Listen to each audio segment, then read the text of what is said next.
Internacional presenta la palabra de Dios revelada proféticamente con fundamento apostólico a través de la doctora Emma de Sosa. Le dije que íbamos a seguir hablando de aquellas cosas que son rudimentos de acuerdo a la carta a los Hebreos, y que esos rudimentos era aquello en lo cual caminaba la gente de la iglesia del primer siglo. No me gusta decir primitiva porque suena como a Pedro Picapiedra, sino que la iglesia del primer siglo. Entonces ellos estaban caminando en los rudimentos y llega un momento que el autor de la carta a los Hebreos, que por cierto es en los años 60, 65, ¿verdad? Después de Cristo, dijo, ya no vamos a echar el mismo fundamento de rudimentos, hay que avanzar a otra cosa, pero porque ellos caminaban en esos rudimentos y en la revelación de ellos como algo normal y natural. Y entonces hemos hablado la semana anterior del arrepentimiento de obras muertas, mencionamos la fe y luego mencionamos los bautismos, así es que ahora vamos con la imposición de manos. Y usted puede decir, bueno, eso yo ya me lo sé, eso es. Pero yo creo que es bueno que entendamos el misterio de la imposición de manos, porque para mí es un misterio, no sé para usted. Pero cuando yo leo lo que significa la imposición de manos, no puedo dejar de pensar en todo el poder que fluye dentro de nosotros, que sale a través de nuestras manos. Entonces, mire, vamos a empezar por el Antiguo Testamento, o vamos a comenzar diciendo que la imposición de manos pues es una acción de poner nuestras manos sobre la cabeza, normalmente la cabeza. Puede ser otra parte del cuerpo, pero normalmente la cabeza. Y puede ser para transmitir un don, un poder o una culpa. Ahora, en el Antiguo Testamento se usaba que los patriarcas bendecían a un hijo o a un nieto a través de la imposición de manos. Usted puede verlo después en Génesis 48, del 8 al 19. No vamos a entrar en ello, pero creo que esto de alguna manera se fue transmitiendo de generación en generación. Y yo no sé si a alguno de ustedes todavía le tocó vivir esa época en que uno no se iba a la escuela si el papá no le bendecía, no le ponía la mano en la cabeza. Y los niños iban y se agachaban, bendígame tata, bendígame papá. Y entonces le ponían la mano y vaya, bendiciones mijo, que le vaya bien. A lo mejor no eran ni creyentes, pero entendían un principio espiritual que era valioso, que la autoridad de la casa o que el padre bendijera a los hijos o bendijera a los nietos. Eso es sumamente importante. Quiero aprovechar para decirle algo. A veces religiosamente nosotros pensamos que solo el pastor o el profeta o el apóstol pueden bendecirnos a nosotros y a nuestros hijos. La principal fuente de bendición es la autoridad inmediata suya, que es el padre de familia o el jefe de la casa. Eso es más valioso que cualquier otra bendición. Por ejemplo, si un varón va a casarse con una chica, espero que así sea, ¿verdad? No aceptamos matrimonio de dos varones ni de dos mujeres, sino que van a casarse. La primera bendición que necesitan antes de que los bendiga el pastor es que sus padres los bendigan. Si los padres los bendicen, el pastor solo va a agregar bendición al asunto. Bueno, también la imposición de manos era usado en el acto de la expiación por el pecado, ya lo vamos a ver. Se usaba en la ofrenda para el sacrificio. Se usaba en el castigo para aquel que era blasfemo. Se usaba en la consagración de los levitas y en la transmisión de dignidad y poder. Quiero mencionar un poquito cuando hablo de la consagración de los levitas. Yo he escuchado a muchos hoy día, no aquí tal vez, pero que dicen, por ejemplo, ay, yo estoy feliz porque mi hijo es un levita. Y yo le pregunto, ¿y eso qué es? Bueno, que está en el altar. ¿Y cuál altar? O sea, me tendría que pelear con ellos por un montón de conceptos, ¿verdad? Porque para empezar el altar está aquí, ese solo es el escenario. Este es un templo, pero también es un auditorio, el templo somos nosotros. O sea, pero tendríamos que entrar en mucha discusión, pero cuando dices un levita, explíqueme qué es un levita. Bueno, porque toca la batería o toca el teclado o porque canta o porque toca, o sea, el concepto de levitas es del antiguo pacto. Si usted dice que su hijo es un levita, usted le está quitando la bendición de que sea un sacerdote conforme al orden de Melquisedec para regresarlo a que sea un levita, que es un sacerdote del antiguo pacto. Entonces, como que no, ¿verdad? Así que cuando yo estoy hablando de que la imposición de manos se usaba para la consagración de los levitas, estamos hablando del tiempo de Aarón, del tiempo del antiguo pacto. Entonces, mire, la bendición por la imposición de manos normalmente, aunque hubo una excepción, era que el mayor imponía manos sobre el menor. Normalmente era así. Y nosotros vemos que un cumplimiento fiel fue con Efraín, con la tribu de Efraín, que llegó a ser padre de mucha gente. Los efraínitas llegaron a ser 40,500 personas en el desierto por la bendición de que iban a multiplicarse. Y Efraín fue precursor de Josué. Ahora bien, imposición de manos para transmisión de pecado por expiación. Y creo que aquí nos van a proyectar. Mire qué bonita me sacaron, bien flaquita. ¿Será que los diseñadores alargaron la figura? Gracias por el favor que me hicieron. Le vamos a dar un premio a ese diseñador que alarga las figuras. Siempre y cuando no las alargue a lo horizontal está bien. Bueno, Levíticos. Nosotros vemos en 16:21, dice, y pondrá Aarón sus 2 manos sobre la cabeza del macho cabrío vivo y confesará sobre él todas las iniquidades de los hijos de Israel, todas sus rebeliones y todos sus pecados, poniéndolos así sobre la cabeza del macho cabrío, y lo enviará al desierto por mano de un hombre destinado para esto. Si no me equivoco, a ese hombre se le llamaba Asael. Pero bueno, ¿en qué consistía? El pueblo de Israel hacía expiación cada año, es decir, que el perdón de esas rebeliones, de esas iniquidades, de esos pecados, le duraba 1 año. Y el próximo año tenía que volver a hacer la expiación. Pero los habitantes de Israel no podían hacer la expiación por sí mismos, sino que necesitaba haber un sacerdote que era el que hacía la expiación.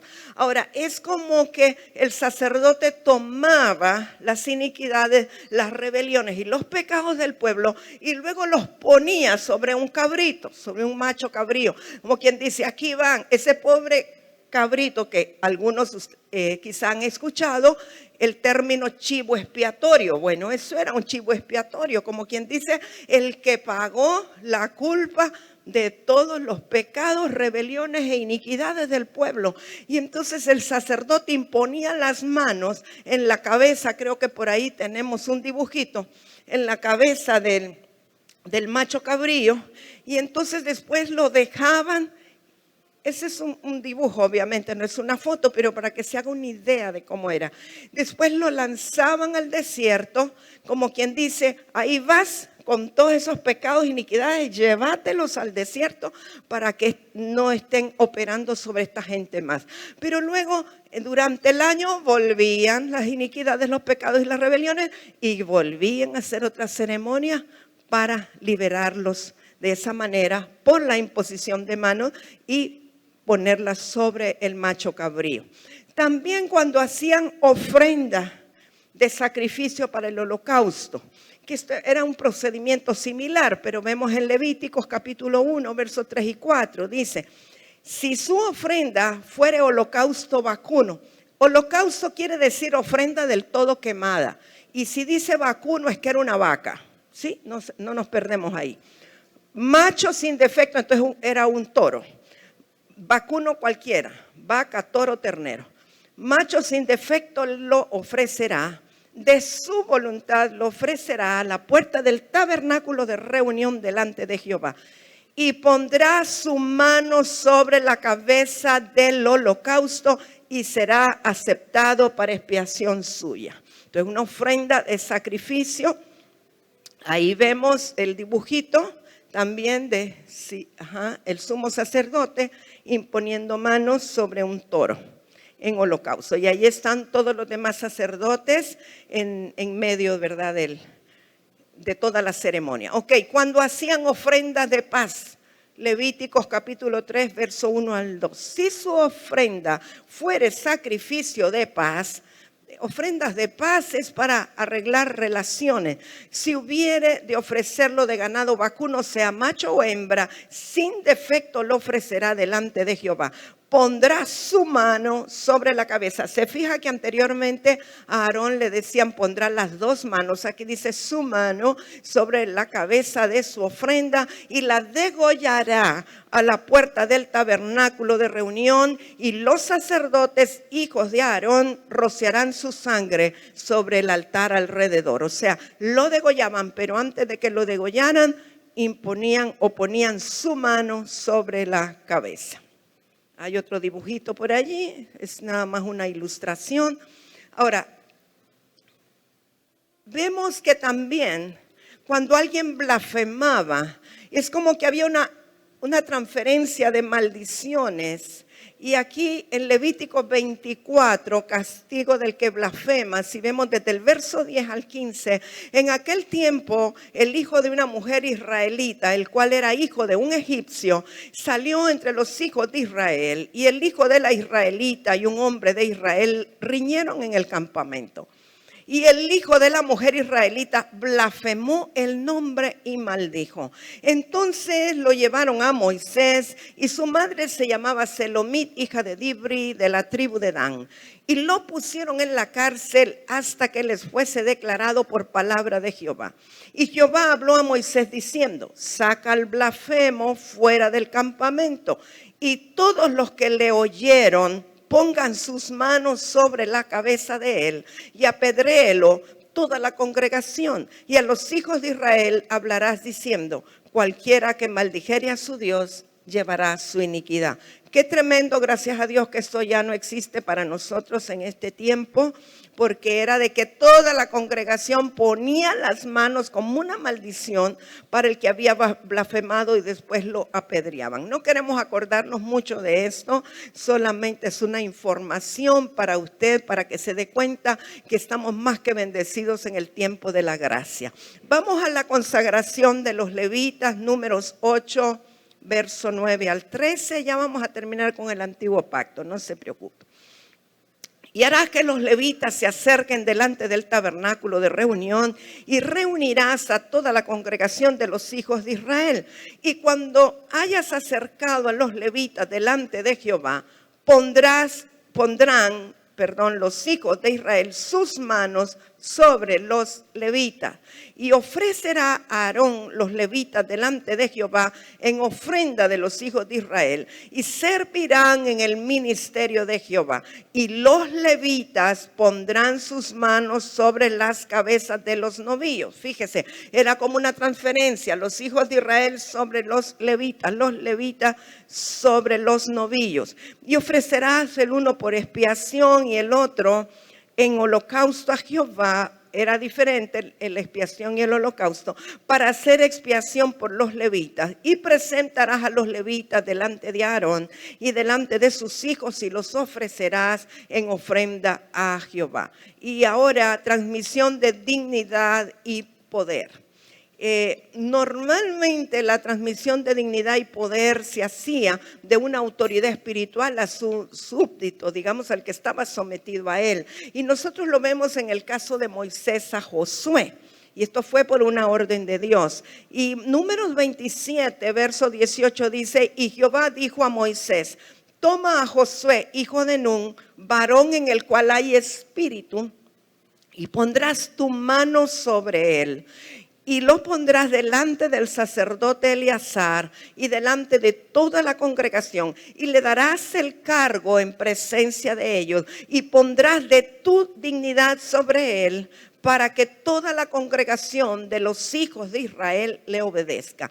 Cuando le dice pondrás tu dignidad sobre él, prácticamente le está diciendo, estás haciendo una delegación de autoridad para que la gente que lo vea obedezca a Josué como te obedecieron a ti. Tú estás delegando ahora una responsabilidad y estás delegando una autoridad. Esto es un principio muy importante, aunque no lo hagamos de la misma manera, pero hay que hacerlo. Dice que se hacía delante de toda la congregación. Números 27, 22, y Moisés hizo como Jehová le había mandado, pues tomó a Josué y lo puso delante del sacerdote Eleazar y de toda la congregación. Verso 23, y puso sobre él sus manos, o sea, Moisés puso sus manos sobre Josué y le dio el cargo como Jehová había mandado por mano de Moisés. Y en Deuteronomio 34, 9, mire lo que pasa. Y Josué, hijo de Nun, fue lleno del espíritu de sabiduría, porque Moisés había puesto sus manos sobre él. Y los hijos de Israel le obedecieron e hicieron como Jehová mandó a Moisés. Usted dice, bueno, esto era en el antiguo pacto, pero es impresionante que alguien pueda ser lleno de espíritu de sabiduría solo porque su padre espiritual o la autoridad espiritual le ponga las manos por orden del Señor. No es porque a uno le da la gana. Uno no le pone las manos al que quiere, sino al que Dios le dice que se las debe de poner. Pero increíblemente, espíritu de sabiduría vino sobre Josué para que pudiera gobernar a Israel y seguir dándole las directrices al pueblo para poderlos introducir a la tierra prometida. Entonces, vamos a decir en relación a la transmisión de dignidad y poder, número uno, tiene que ser hecho por orden de Dios solamente, no al que a mí me parece, no al que creo que podría, no al que se ve motivado o entusiasmado, sino al que Dios me dice. Porque si Dios me dice, puede que yo no le vea las aptitudes, pero Dios está viendo lo que va a ocurrir cuando le imponga las manos. Hay gente que con la imposición de manos le pueden cambiar muchas cosas si es que Dios nos ordena. Pero si lo hacemos porque nos parece a nosotros, no garantizamos que vaya a pasar. Número dos, normalmente se imparte de un padre a un hijo ministerial. Número tres, esto lleva una responsabilidad para el hijo, para el que recibe, para el que está sometido. Cuando la autoridad le impone manos y se le está delegando dignidad y poder, esto conlleva una tremenda responsabilidad. Si la persona lo sabe y lo entiende, entonces sabe que también comienza algo diferente para ellos. Hay personas, ministros, que se quieren apresurar a ungir a ministros para enviarlos a pastores, a profetas, a apóstoles. ¿Y por qué quieren? Porque creen que el ungirlos les va a cambiar las cosas, pero no es tanto el ungirlos, sino el imponerle las manos si Dios se lo ha dicho. Porque hay una transmisión, hay una transferencia. La unción o el aceite solamente confirma una unción, un ungimiento o una elección que Dios ya ha hecho. Pero cuando Dios nos ordena, imponemos manos y entonces hay una transferencia. Se imparte del padre al hijo ministerial, lleva responsabilidad.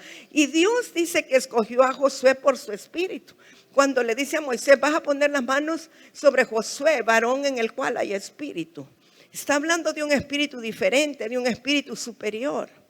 Dice, y bueno, ¿por qué? Porque Josué ya había sido probado en fidelidad. Nosotros vemos en las escrituras que dice que donde quiera que Moisés iba, ahí iba Josué.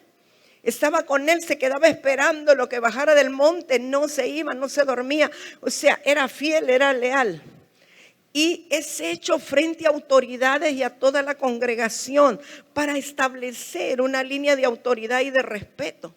O sea, no se hace solo en privado, se hace delante de la congregación para que sepan que hay una delegación de autoridad. Ahora, vamos a ir al Nuevo Testamento, en donde cambian las razones de la imposición de manos. Ya aquí ya no vemos el gobierno del sacerdocio levítico. Hay un cambio de estafeta, hay un cambio de temporada con la venida de Jesús. Y recuerde que Jesús, Él era lleno del Espíritu Santo, de poder y de autoridad. Entonces Él usaba sus manos para que por ellas fluyera todo lo que había en Él. Nosotros no somos diferentes. Nos lo decía el hermano George. No solo es la hermana Emma o mamá Emma, como él dijo, sino que todos nosotros, si todos nosotros tenemos al Espíritu Santo, hay poder contenido en nuestro interior.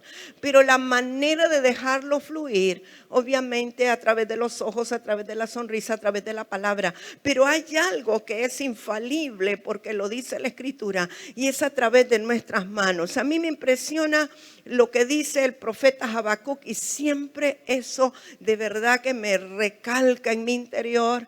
Dice, rayos brillantes salían de sus manos y allí estaba escondido su poder. O sea, nuestras manos son transmisoras de poder y de bendición.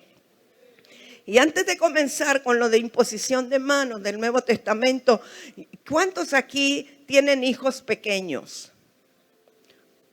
Muchos, ok. Quiero decirle y que le quede bien grabado no solo en el video, sino en su corazón. Las manos no son para pegarle a nuestros hijos. Las manos son para ministrar, para impartir poder y bendición, no para pegarles. Y puede que usted tenga hijos ya grandes, ya sean adolescentes, casados, y usted ahora está recordando que a cada rato lo sonaba. Puede ir a pedirle perdón cuando salga de aquí, si no está aquí con usted, porque no es la forma correcta. A veces los padres, en frustración, porque no podemos contener a nuestros hijos, entonces explotamos y lo más fácil es o una cachetada o nalgada o un chancletazo. No dice todavía nada la Biblia acerca de los que dan chancletazos, pero podemos agregarlo en el libro de los Hechos. Pero las manos son para bendecir y son para ministrar. Usted ha visto que a veces cuando viene un gatito o un perrito y usted quiere que esté tranquilo, como una vaca, inclusive un toro, ¿qué es lo que usted dice? No que sea un toro, pero tranquilo, calmado, vamos. ¿Para qué se usan las manos? Aún para pacificar, para ministrar. Igual podemos hacer con nuestros hijos.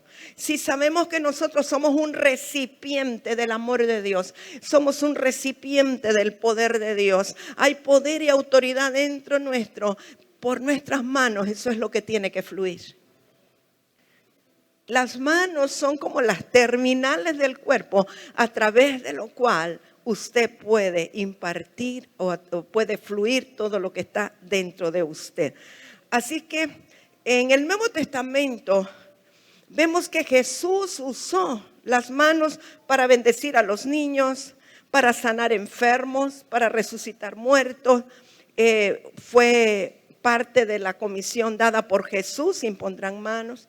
Para habilitar a los diáconos, ya eso lo vemos en el libro de los Hechos, no en Jesús, pero en sus discípulos. Para impartir el Espíritu Santo, lo vemos también con los apóstoles. Y para enviar a los ministros. Y el apóstol Pablo habla de impartir un don espiritual a través de la imposición de manos. Entonces vamos a ver a Jesús en Mateo 19:13. Entonces le fueron presentados unos niños para que pusiese las manos sobre ellos. Fíjese qué específico. Como que los discípulos ya sabían o entendían por lo menos que en el tiempo del antiguo pacto los padres bendecían a los hijos y a los nietos o que se podía impartir de la dignidad espiritual. Así es que los discípulos le traen a todos los niños específicamente para que les imponga manos y que orara. Y los discípulos les reprendieron. O sea, que los niños eran presentados, me imagino, por los padres. Aunque los discípulos sabían esto, pero les reprendieron porque no querían que estorbaran al Señor o al Maestro. Verso 14, pero Jesús dijo, dejad a los niños venir a mí y no se lo impidáis, porque de los tales es el reino de los cielos. Y ya hemos hablado acerca del reino y de los niños que son los dueños del reino. Verso 15, y habiendo puesto sobre ellos las manos, se fue de allí. O sea que los padres llegaron, bendígamelo, póngale las manos. Eso es lo que yo me imagino. Y entonces Jesús les impuso las manos y a ellos iban tranquilos porque los niños iban con la bendición. Y Marcos 10:16 dice, y tomándolos en los brazos, poniendo las manos sobre ellos, los bendecía. Y no sé cómo los bendecía. Bendito seas tú, fulano de tal, que vivirás el reino, no sé qué palabras, o sencillamente dijo, te bendigo. La gente buscaba a Jesús para que impusiera las manos, para sanar enfermos, pero también para resucitar muertos. Mateo 9:18. Mientras él les decía estas cosas, vino un hombre principal y se postró ante él diciendo, mi hija acaba de morir, mas ven y pon tu mano sobre ella y vivirá. O sea, esta persona, este hombre principal, me imagino que era principal de la sinagoga, entendía el poder que había en Jesús y sabía que si Jesús imponía sus manos sobre ella iba a vivir. Él entendía, que la hija ya estaba muriendo. Y Marcos 5:22 y 23 dice, y vino uno de los principales de la sinagoga llamado Jairo, yo creo que se refiere a lo mismo, y luego que le vio, se postró a sus pies. O sea, Jairo aquí dice que era de los principales de la sinagoga, pero entendía el poder que había en Jesús y se postró a sus pies. Y le rogaba mucho diciendo, mi hija está agonizando, ven y pon las manos sobre ella para que sea salva y vivirá. Aquí dice para que sea salva, no necesariamente implica para que te reciba a ti, porque Jesús no había muerto todavía y resucitado, sino que la palabra salvo y salvación en el griego tiene varias acepciones y una de ellas es sanidad y otra es liberación. Entonces, para que sea salva de todo lo que la está atormentando y entonces vivirá. Y sabemos, ¿verdad?, el resto de esto, que sí vivió la hija de Jairo. Bueno, aquí vemos la imposición de manos para sanidad. En Marcos capítulo 6, verso 5, dice acerca de Jesús, y no pudo hacer allí, se refiere a Nazaret, porque él había crecido en Nazaret, se había criado en Nazaret. Y en Nazaret nadie creía que de ahí podía salir algo bueno, porque además lo conocían como el hijo del carpintero, el que lo habían visto correr por allí en las calles y no podían creer que él era el Mesías. Así que dice que no pudo hacer allí en Nazaret ningún milagro, salvo que sanó a unos pocos enfermos poniendo sobre ellos las manos. El hecho de que Jesús no había podido hacer milagros en ese lugar no tiene que ver con que Jesús no tuviera el poder para hacerlo, sino con la incredulidad de la gente que por familiaridad menospreció el poder que había en Jesús. Pero dice que unos cuantos hizo unas cuantas sanidades imponiendo sobre ellos las manos.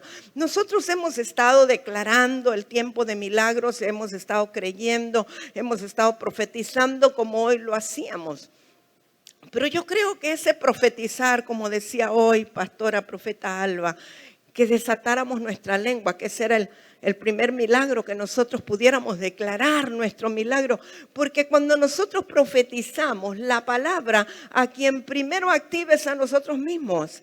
¿Cuántos a veces tenemos que declarar una palabra para creerla nosotros mismos? Como que después de hablarla y declararla, como que hace un impacto en nuestro corazón y lo empezamos a creer.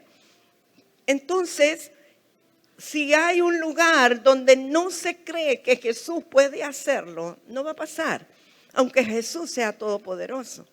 Usted se ha fijado o ha tenido la curiosidad de ver ¿por qué hay evangelistas que Dios los usa con poder y milagros que van al África o van a la India o van a lugares así inhóspitos y se convierten 8,000, 10,000 y son sanados cantidades? Usted mira esas campañas, la gente con las muletas en las manos, las sillas de ruedas, es increíble las cosas que ocurren.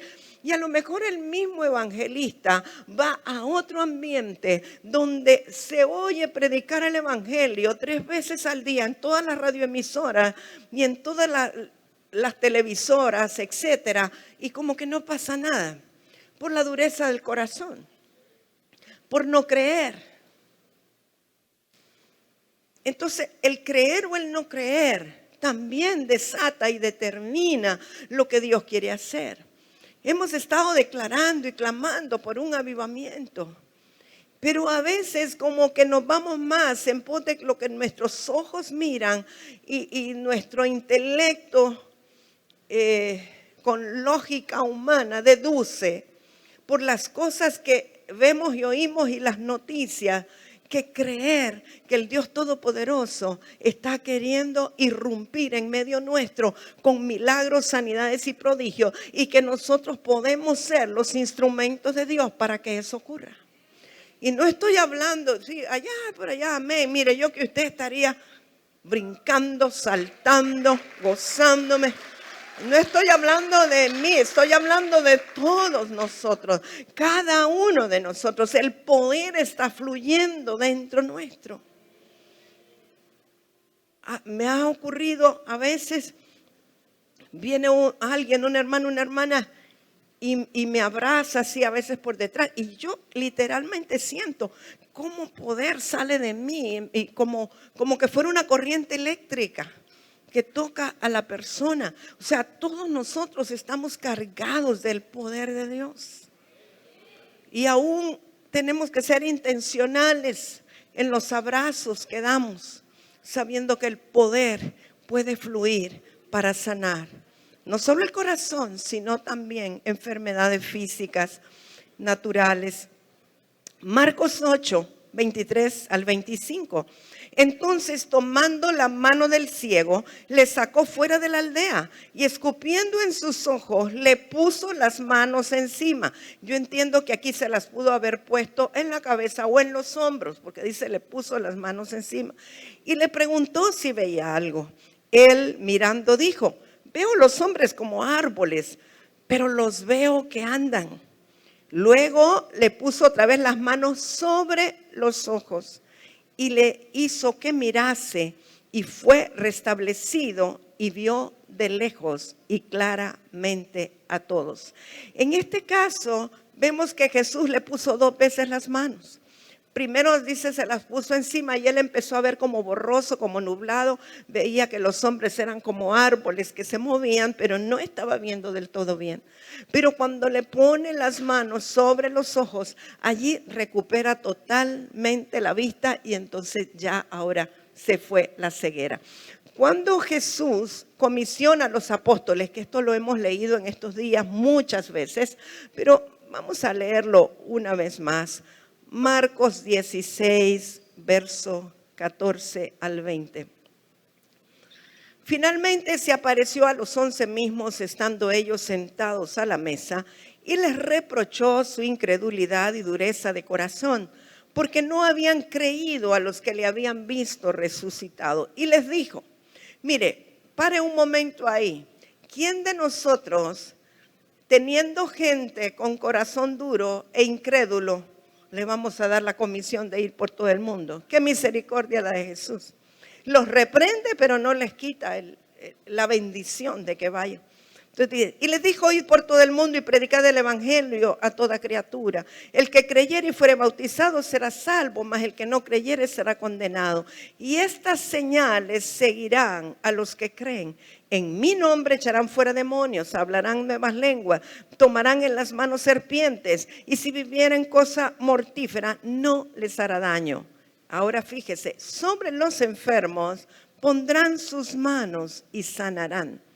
Y el Señor, después que les habló fue recibido arriba en el cielo y se sentó a la diestra de Dios. Y ellos saliendo, predicaron en todas partes, ayudándoles el Señor y confirmando la palabra con las señales que la seguían.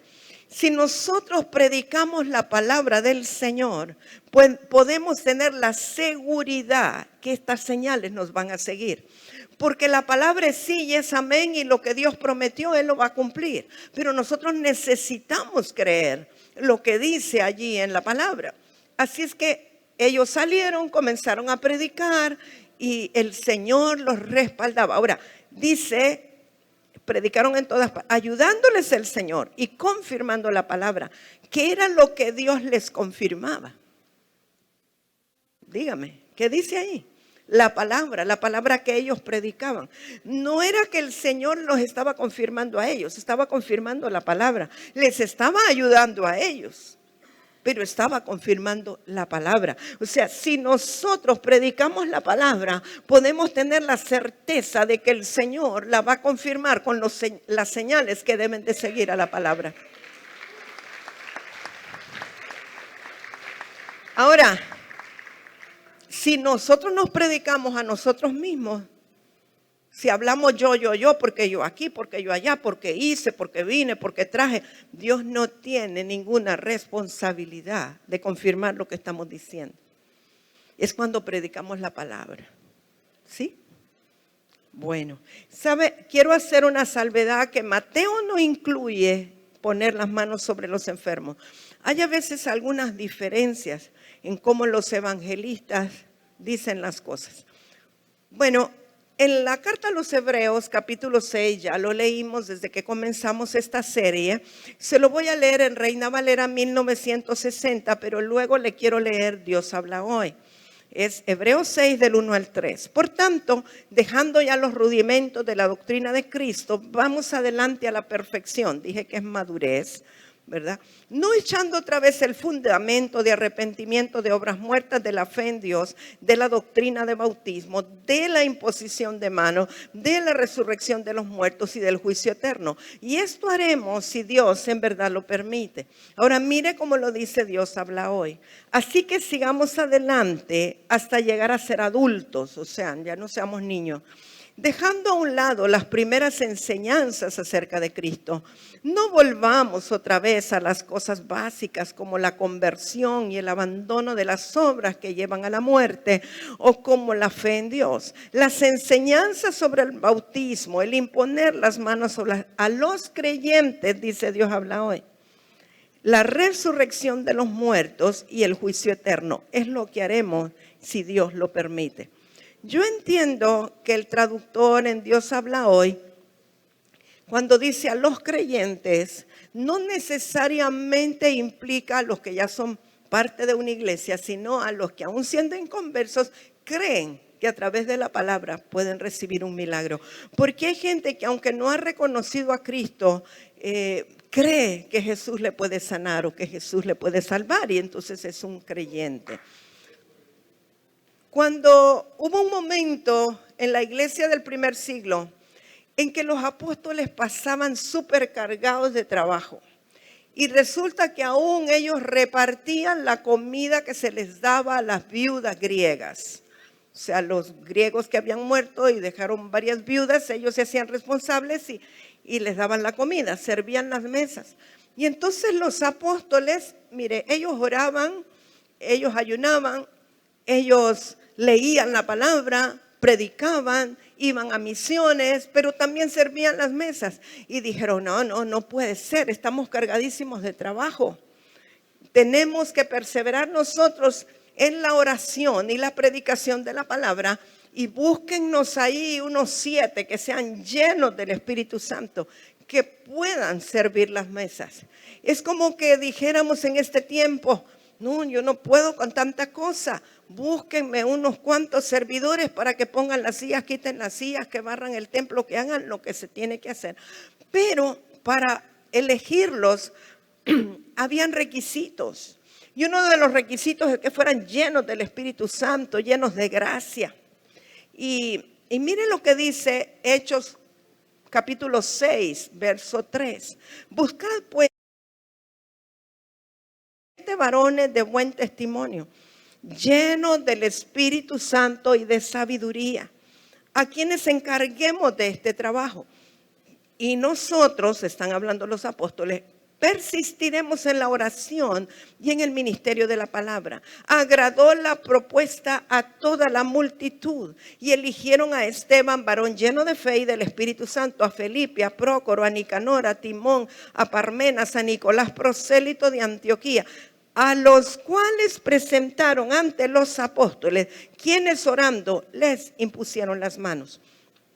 Vemos entonces que los apóstoles, aún para comisionar a las personas a un trabajo, a un servicio que aparentemente era natural, ellos les imponían las manos para delegar autoridad y transferir o transmitir de la gracia que ellos tenían para que estas personas lo hicieran de la misma manera que los apóstoles lo estaban haciendo. O sea, no solamente era de usted fulano, usted mengano, mire, mañana va a... No. Los recibían, oraban por ellos, les imponían las manos, porque era considerado algo muy importante y muy delicado también. Y ahora vemos también en la iglesia del primer siglo, cómo por la imposición de manos de los apóstoles se daba el bautismo del Espíritu Santo. Y veamos Hechos 8, 14. Cuando los apóstoles que estaban en Jerusalén oyeron que Samaria había recibido la palabra de Dios, enviaron allá a Pedro y a Juan, los cuales, habiendo venido, oraron por ellos para que recibiesen el Espíritu Santo, porque aún no había descendido sobre ninguno de ellos, sino que solamente habían sido bautizados en el nombre de Jesús. Esto en Samaria había sido Felipe quien había ido a evangelizar, y aunque ya habían reconocido a Jesús, no se había orado por ellos por el bautismo del Espíritu Santo.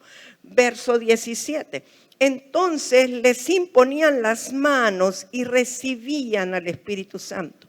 Cuando vio Simón que por la imposición de las manos de los apóstoles se daba el Espíritu Santo, les ofreció dinero, diciendo: dadme también a mí este poder, para que cualquiera a quien yo impusiera las manos reciba el Espíritu Santo.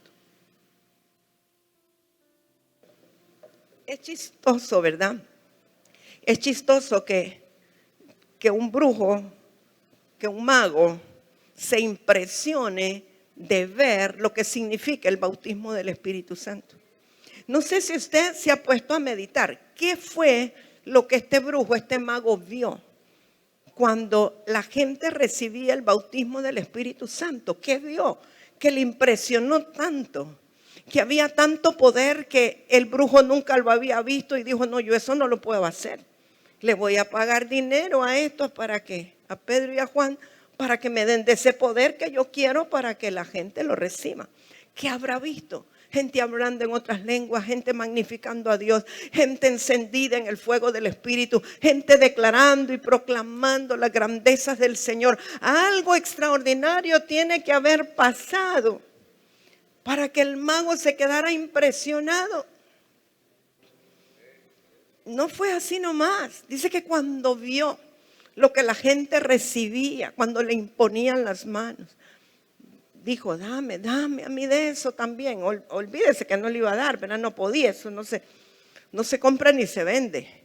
Pero nosotros debemos de entender, mire, si los brujos lo entienden, entendámoslo nosotros, por favor, que el poder que nosotros tenemos es extraordinario, es sobrenatural, es algo que no se compra ni se vende, es un mérito de Dios nada más, de Cristo, es inmerecido para nosotros, pero es algo que los demás tienen que envidiar en nosotros, envidiarlo en el buen sentido, que quisieran tenerlo.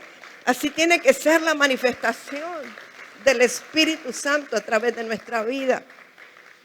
Entonces los apóstoles solo le imponían las manos y ellos comenzaban a recibir el bautismo del Espíritu Santo y comenzaban a actuar de una manera sobrenatural.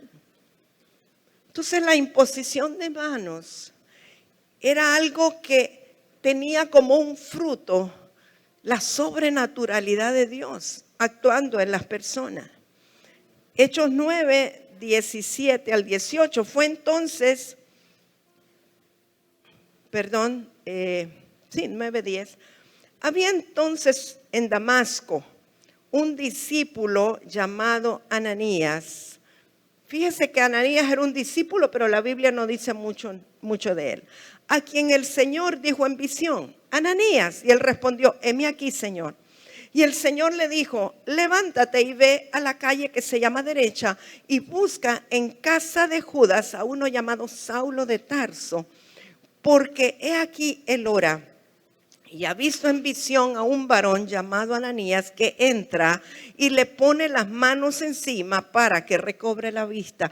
Qué tremendo que el apóstol Pablo, cuando Dios le derriba de la cabalgadura, él pierde la vista, pero él le entiende, él mira. Es que es interesante porque él estaba ciego, ¿sí? Sus ojos estaban ciegos. Sin embargo, dice: he aquí él ora y ha visto en visión. O sea, no vio con el ojo natural, pero miraba espiritualmente. Tuvo una visión sin tener vista, en donde vio a un varón llamado Ananías. O sea, aún sabía el nombre. ¿Y qué era lo que Ananías hacía? Entraba y le imponía las manos para que recobrara la vista. O sea, Saulo de Tarso, aunque era un perseguidor de cristianos, estaba consciente del poder que había cuando alguien le impusiera las manos. Y él tuvo la revelación exacta y clara de quién era el que iba a llegar. Ahora, no dijo va a llegar un Benijín o va a llegar un Moricerulo, un discípulo llamado Ananías, de quien no se decía nada, pero que era alguien que oraba y que también recibía revelación de Dios, porque así como Saulo recibió la visión, también Ananías recibió la voz de Dios para poder ir y llegar. Usted ya sabe todo lo que sigue, que Ananías le dijo: no, yo no voy a ir, ese me va a perseguir, ese me va a matar, no, pero el Señor le dice: tienes que ir porque ese es un instrumento escogido para mí. ¿Cuántas veces el Espíritu Santo nos dice o nos mueve a que tenemos que ir y enfrentar a alguien o darle el evangelio a alguien o invitarlo a algo? Alguien por quien usted ha estado orando. En estos días yo estaba con la inquietud de invitar a un matrimonio al lanzamiento del libro. Pero yo a la esposa no la conozco, solo al varón. Y yo le había dicho al varón y me dice: sí. Le dije: pero quiero que venga con su esposa. Y me dice: quién sabe que ella vaya a querer. Pero antier el Espíritu Santo me dice: háblale a la esposa. Porque eso de que quién sabe si ella vaya a querer puede haber sido una excusa de él, ¿verdad?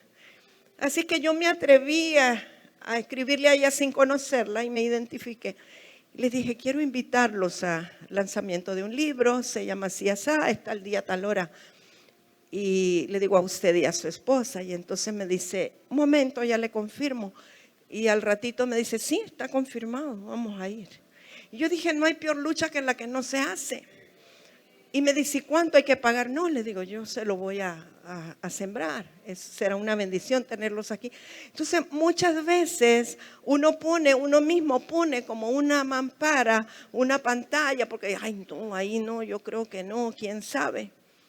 Y yo me imagino el temblor que tenía Ananías, porque tenía que ir donde un perseguidor de cristianos para imponerle las manos. No era fácil. No era fácil. Y dice el verso 17: fue entonces Ananías y entró en la casa. Y poniendo sobre él las manos, dijo: hermano Saulo, el Señor Jesús que se te apareció en el camino por donde venías, mire que ya le dice hermano, me ha enviado para que recibas la vista y sea lleno del Espíritu Santo. O sea, 2 en 1 el combo. Que reciba la vista y que además sea lleno del Espíritu Santo. Y al momento le cayeron de los ojos como escamas y recibió al instante la vista y levantándose fue bautizado en agua, ¿verdad? Aleluya. Él hizo lo que Dios le dijo que había que hacer. En una ocasión, una jóvenes, hijas que se congregaban con nosotros desde el inicio del ministerio. Pero la mamá de ellas me aborrecía. Me veía como una enemiga, como una competencia, como la que les había alejado a sus hijas. Y un día esta hermana, esta hija espiritual me dice: mire que mi mamá dice que va a venir a hablar con usted. Ay, santísimo, dije yo. Y viera, está bien enojada. Y dice que no se va a salir con la suya. Ay, no me digas mejor. ¿Y cuándo va a venir? Pues que mañana llega a tal hora. Ay, Dios mío. Y yo empiezo: Señor, ayúdame, Señor, y trabaja ya con ella. Y resulta que la señora llegó y la instrucción de Dios fue: recíbela y le das un abrazo. Pero esos abrazos apretados que usted no deja que la gente se escape, ¿verdad? Y usted sabe que hay gente que no puede recibir amor y no puede recibir abrazos. Entonces, recuerdo como que fuera ayer cuando la vi parada frente a la puerta de vidrio y abrió y la abracé así. La señora se quebró, se quebrantó, terminó pidiéndome perdón ella a mí. Le dimos jalón de regreso. Después ella fue una fiel servidora del Señor. Se congregó aquí hasta el último día que el Señor se la llevó. Entonces, a veces nosotros tenemos temor a enfrentarnos a algo. Y a lo mejor una imposición de manos, un abrazo, si Dios nos dice, puede liberar a la persona. Las personas solo están cautivas, están atadas. Pero el poder de Dios que fluye dentro de nosotros puede liberarles. Créalo que así es. Créalo que así es. Aleluya. Gloria a Dios. Hechos 13, creo que ya casi terminamos. En la iglesia de Antioquía había un gobierno espiritual diferente al de la iglesia de Jerusalén. Y en Antioquía había muchos profetas y había maestros, que yo creo que a su vez eran pastores, no solo maestros. Y ellos se reunían a orar. Cuando iba a haber una misión, ellos se reunían para que Dios les indicara a quiénes iban a enviar. Era un presbiterio. Y entonces en Hechos 13 dice: había entonces, verso 1, en la iglesia que estaba en Antioquía, profetas y maestros. Bernabé, Simón, el que se llamaba Níger, Lucio de Cirene, Manaén, el que se había criado junto con Herodes el tetrarca, y Saulo.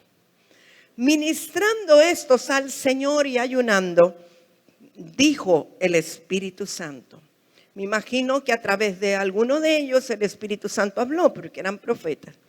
Apartadme a Bernabé y a Saulo para la obra a que los he llamado. Bernabé y Saulo eran apóstoles, ¿sí?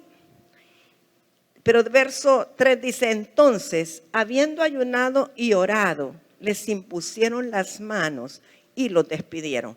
O sea, el Espíritu Santo indicó que Bernabé y Pablo eran los indicados para la misión que se iba a realizar.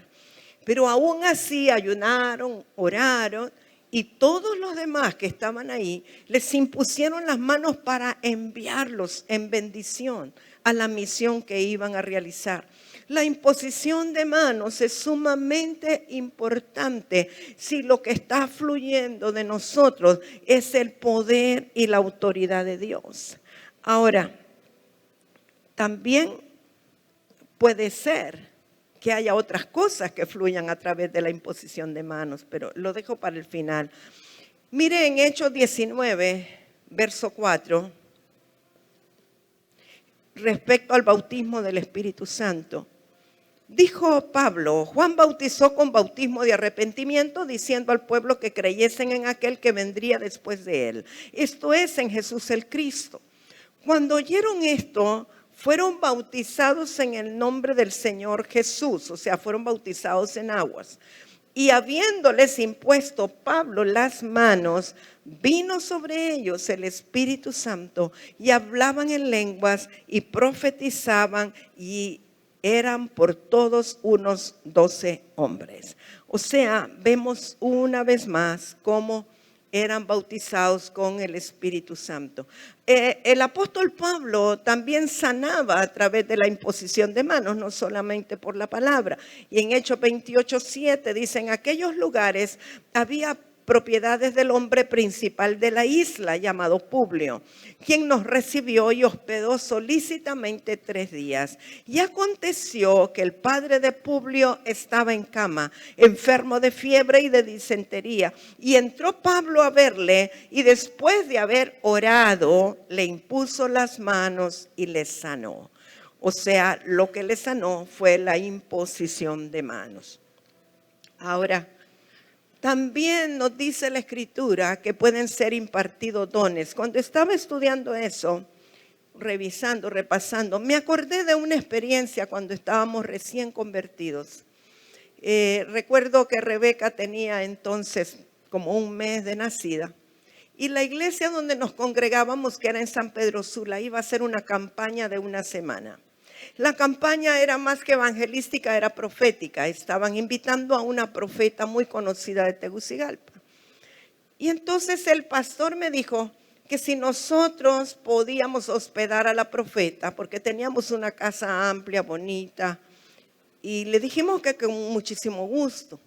Pero claro, yo no podría ir a la campaña porque tenía una bebé pequeña y no podía salir, regresaban de noche. Así es que nuestra misión en la casa fue solamente recibir, atender a la profeta, a su esposo, y andaba una hermana, una maestra de la palabra con ellos, y se hospedaron en nuestra casa y los atendimos lo mejor posible. Después de la semana, cuando terminó aquella campaña, yo solo escuchaba que la campaña estuvo gloriosa. En ese tiempo no habían transmisiones en vivo como ahora, así que me contentaba con que alguien por teléfono fijo, que no había celulares, me dijera qué era lo que había pasado. Y yo, ay, qué tremendo. Y entonces cuando ya se iba la profeta, me dice, hermana Mamelia, mire que el Señor me dio una orden hoy en la madrugada. Ay, qué cosa. Una profeta que era una lavandera. O sea, para que tenga una idea, una profeta de monte, de esa que le profetiza de verdad. Y entonces le digo, ¿qué le dijo? Me dice que por habernos recibido y atendido, que yo le imponga manos y le dé de todo lo que Dios me ha dado a mí. ¿Para qué quería más? No importa no haber ido a la campaña, ¿verdad? Pues claro, aquí estoy. Adelante. Así que me impuso manos y dijo, yo suelto sobre ella todo lo que me has dado proféticamente. Y luego fue a la cuna de Rebeca. Ella tenía una hernia umbilical que por más que le hacíamos, yo no sé si usted sabe o usted hace todos esos remedios, pero yo, aunque era doctora yo le ponía un botón, yo le ponía una ficha, yo le ponía una gasa, un esparadrapo, y no, nada pasaba. Ahí estaba aquella hernia. Y entonces ella solo agarró, puso manos sobre la niña y puso el dedo en el ombligo y dijo, aquí queda el dedo de Jesús sanando. Antes de 1 semana había desaparecido la hernia umbilical. Entonces, hay poder que sale de nosotros, y cuando hay gratitud, el poder sale para sanar, para liberar. Yo me imagino en el caso de Pablo, Publio los había tenido 3 días. Dicen que después de 3 días hasta los muertos hieden. O sea, ya tenerlo 3 días ya era bastante. Así que si estaba enfermo el papá, dijo Pablo, lo menos que puedo hacer es imponerle manos para que pueda sanar, ¿verdad? Y así Pablo le dice a Timoteo, en 1 de Timoteo 4:14, no descuides el don que hay en ti, que te fue dado mediante profecía con la imposición de las manos del presbiterio. O sea, ya te fue dado por imposición de manos, ahora no lo descuides. Y en 2 de Timoteo 1:6 y 7 dice también Pablo, por lo cual te aconsejo que avives el fuego del don de Dios que está en ti por la imposición de mis manos, porque no nos ha dado Dios espíritu de cobardía, sino de poder, de amor y de dominio propio. Y en segunda dice, en Dios habla hoy siempre, 2 de Timoteo 1:6 y 7 dice, por eso te recomiendo que avives el fuego del don que Dios te dio cuando te impuse las manos. Pues Dios no nos ha dado un espíritu de temor, sino un espíritu de poder, de amor y de buen juicio. O sea, aquí no dice qué don fue, pero dice el fuego del don de Dios, que se le dio cuando le impuso las manos. O sea, padres a hijos ministeriales pueden impartir un don o una autoridad espiritual a alguien, pueden impartirle un don por la imposición de manos. Y normalmente será un don que ellos necesitan para desarrollar el ministerio. Ahora, el apóstol Pablo le dice a Timoteo, no lo descuides, avívalo, no lo dejes dormir, acuérdate lo que te di. Porque a veces recibimos por imposición de manos un don y lo encajonamos, lo engavetamos, no lo usamos, se nos olvida o nos da pena. Entonces, lo que hemos recibido por imposición de manos de una autoridad espiritual, más vale que nosotros lo cuidemos o que lo pongamos por obra. Y creo que termino con esto, primera de Timoteo capítulo 5, verso 20 al 22. Luego el 24, le dice Pablo, a los que persisten en pecar, repréndelos delante de todos, para que los demás también teman. Qué serio eso, ¿no? Te encarezco delante de Dios y del Señor Jesucristo y de sus ángeles escogidos, que guardes estas cosas sin prejuicios, no haciendo nada con parcialidad. No impongas con ligereza las manos a ninguno. Está hablando de pecadores arriba. Está hablando de los que persisten en pecar. Ni participes en pecados ajenos. Consérvate puro. Los pecados de algunos hombres se hacen patentes antes que ellos vengan a juicio, más a otros se les descubren después. ¿Qué entiendo yo aquí? Había gente en la congregación que presidía Timoteo que reincidía en un pecado una y otra vez. Y entonces la tendencia quizá de un pastor puede ser, hay que imponerle las manos. Tal vez así se libera. Pero Pablo le dice, no impongas con ligereza las manos. También hay quienes dicen que esto tiene que ver con no elegir a la carrera a gente para una comisión.